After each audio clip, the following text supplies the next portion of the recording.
est bien au-dessus des preuves endurées. Pour moi, j'ai appris beaucoup de choses en prison. La patience, la résilience. J'ai appris comment renforcer la foi en Dieu. Les Congolais veulent entendre Vital Kamerhe s'exprimer sur ce qui se passe à l'Est, votre fief naturel. Donc, ce qui se passe à l'Est, nous laisse tous sans voix.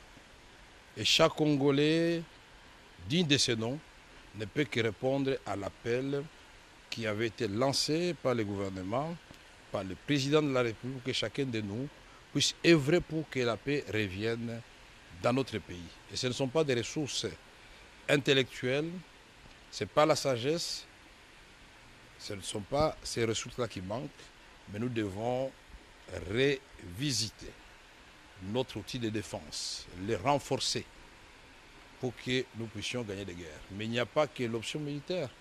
Il y a l'option diplomatique, il y a des côtés humanitaires. Pendant que nous parlons, il y a les gens qui sont en train de dormir à la belle étoile.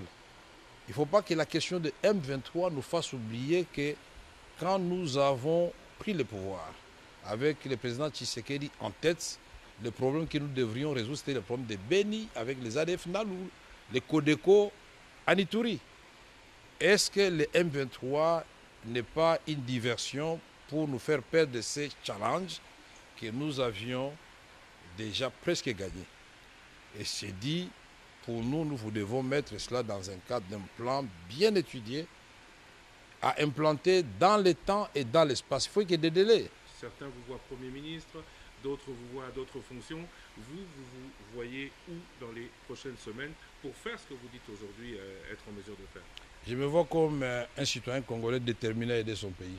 Cette sortie médiatique marque la rentrée politique du patron de l'UNC. Dans les prochains jours, VK s'élance déjà dans la bataille pour la conservation et la consolidation du pouvoir sous la bannière de l'Union sacrée de la nation.